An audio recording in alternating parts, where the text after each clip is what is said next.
otras ocasiones, porque en otras elecciones me contactaron partidos desde Avanza hasta, bueno, un sinnúmero. Yo creo que ya vi la decadencia legislativa más que todo. Eso es lo que más me ha preocupado.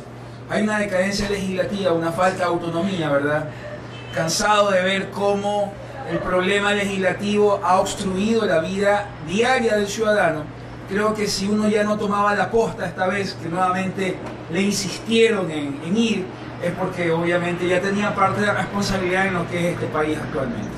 Ahora, ¿usted representa a la fuerza de los pobres o a Fuerza Ecuador? Represento a la fuerza de los pobres y a Fuerza Ecuador, porque Fuerza Ecuador siempre va a ser la fuerza de los pobres. Porque Fuerza Ecuador siempre va a ser Agdalá Bucaram Ortiz. Siempre va a ser, ¿sí? Porque somos realmente parte de lo que era del legado que deja Agdalá Bucaram Ortiz, estigmatizado por las oligarquías, pero no por el pueblo, ¿sí? Yo camino en las zonas populares y la 10, el loco entra. Ahora, Agdalá Bucaram Pule, obviamente, pues no es lo mismo, no es igual. Tiene su estilo, tiene su forma propia. Lo peor que se puede hacer en política es imitar a otro, ¿sí? Entonces, él tiene su estilo, él tiene su forma más técnica, más moderna, esa política que le llaman ahora 2.0, ¿no? Que está destinada a los millennials, a través de redes, a través de una neuropolítica, ¿sí? Y obviamente hay que entender que los tiempos cambian, que como yo decía en un bingo, antes traíamos a los iracundos, ahora pues bailamos salsa choque, porque ya no se baila los iracundos. Los tiempos cambian, ¿no? Ahora, ¿por qué distrito corre? Distrito 2. Que es Tarqui, Popular y Pascuales. ¿Qué le dice la gente del distrito 2? En la zona popular, sí, hay ese sentimiento arraigado, obviamente, del pueblo con respecto a una lista cuyo número es tradicional, que es la 10, la que siempre se ha identificado. Ya está posicionada. Sí, exactamente, con los pobres, siempre se ha identificado con el pueblo, con la emoción más, podríamos decir, la emoción más profunda, que a veces no tiene nada que ver ni siquiera con el razonamiento, sino con la empatía de que uno esté evidentemente con el pueblo, ¿no? Y eso no significa a nosotros, por lo menos para mí, estar, caminar, ¿sí? Abrazar, escuchar a la gente, ¿sí? Saber qué es lo que necesita, qué es lo que quiere, ¿no? Por lo menos Tarqui, Popular y Pascuales, en la zona de Tarqui, que es el Bastión Popular, Flor de Bastión, todavía tenemos problemas de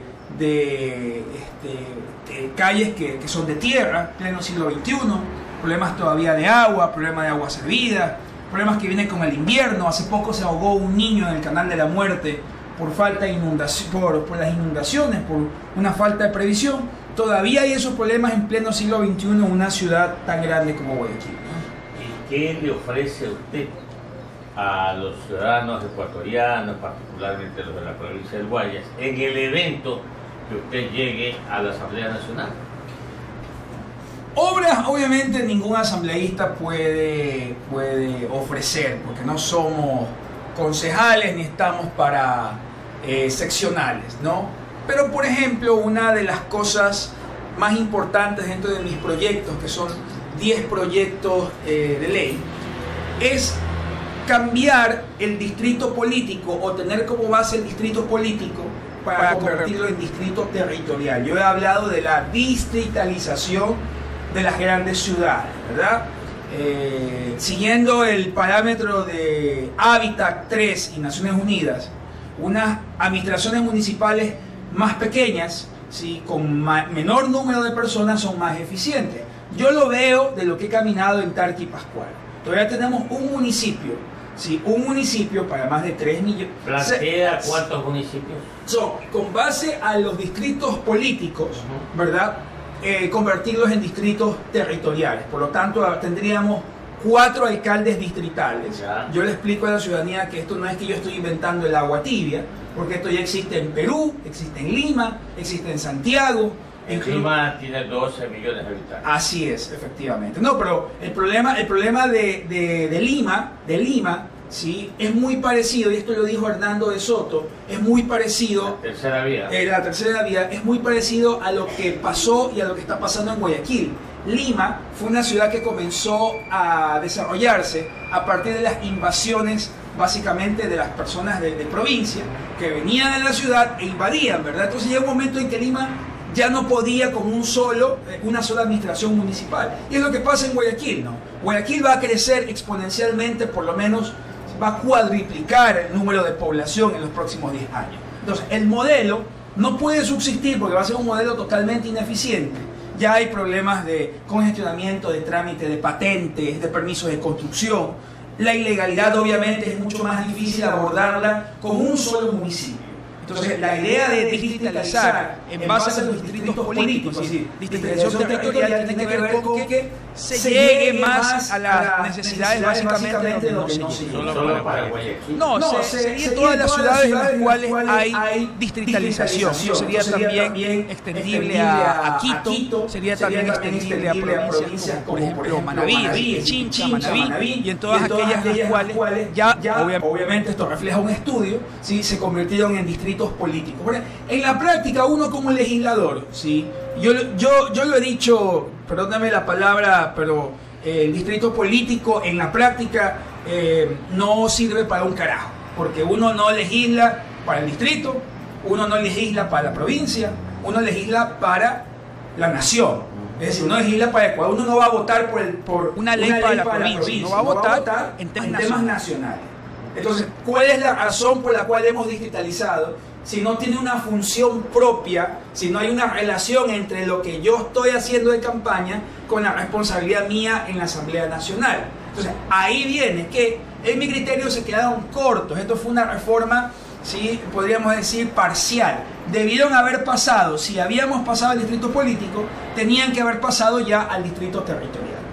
Las 6:58, estamos dialogando con el doctor Jorge Sosa Mera, representa a Fuerza Ecuador como candidato a asambleísta en el distrito 2, aquí en la provincia del Guayas. En materia de leyes, eso sí, es lo que tiene que hacer los asambleístas. ¿Le plantearía a reformas con la creación de nuevas leyes para qué sector de la población? Uno de los proyectos míos que encabeza el programa es la creación del delito de terrorismo de Estado o de violencia estatal. ¿Y en qué consiste? ¿Sí? Yo me he dedicado mucho al tema de derechos humanos y en esta década hemos visto, no lo digo yo, lo dicen muchísimos informes de Naciones Unidas, de la OEA, ha habido una criminalización de la protesta social.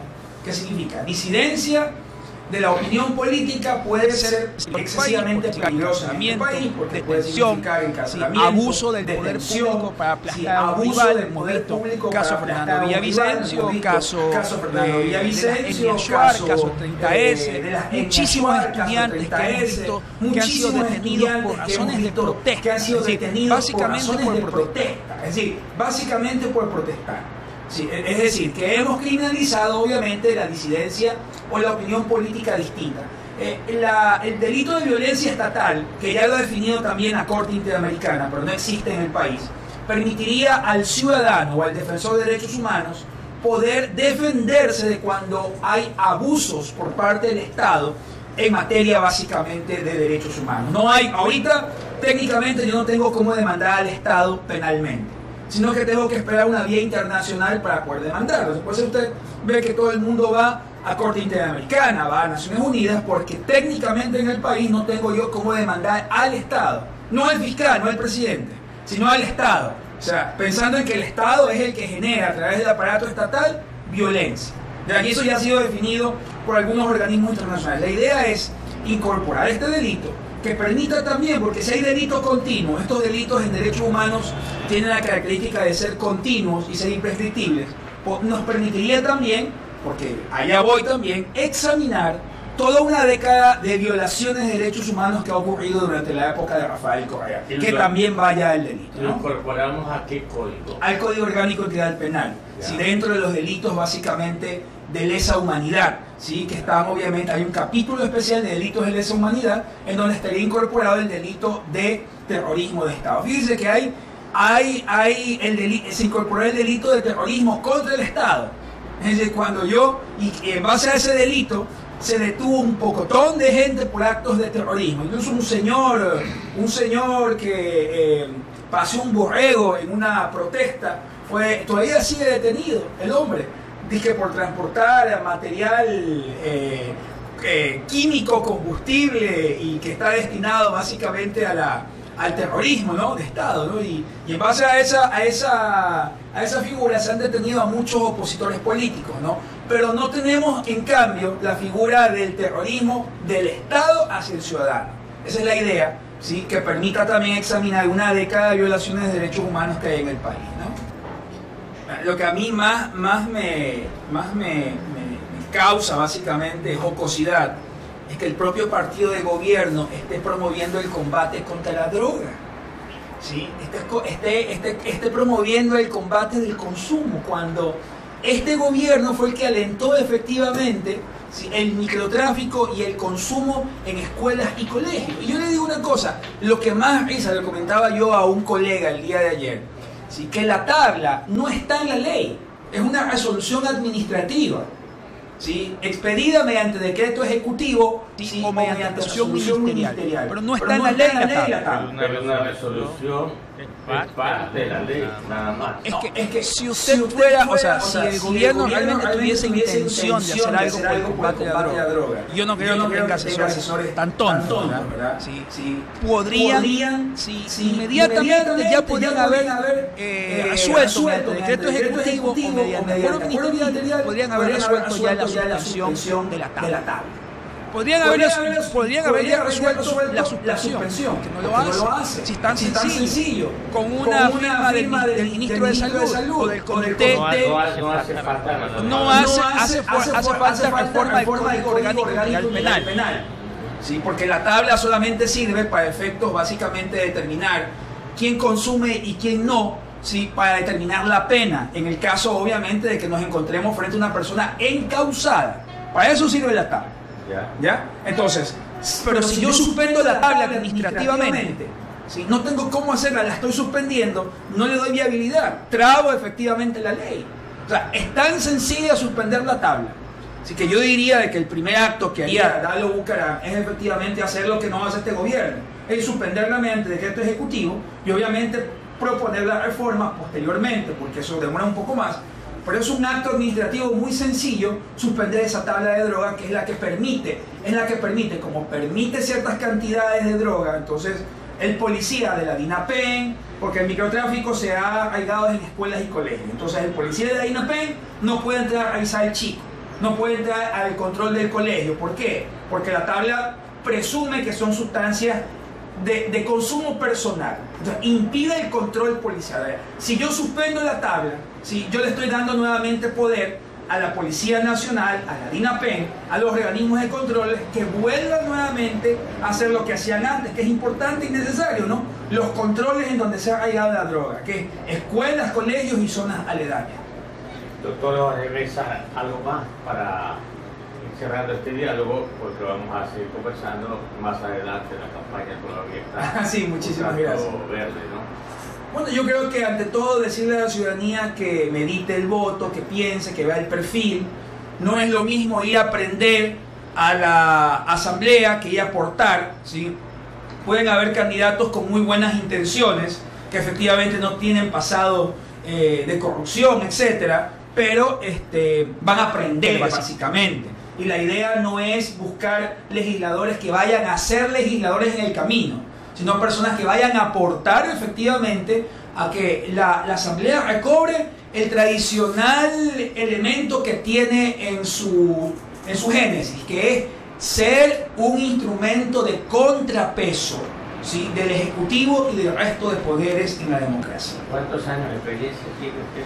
¿Experiencia política? No. En la profesión. En la profesión sí, más de una década, sí. Claro, sí, una década. Sí. Pero en política sí soy nuevecito. Muy bien. Muchísimas gracias.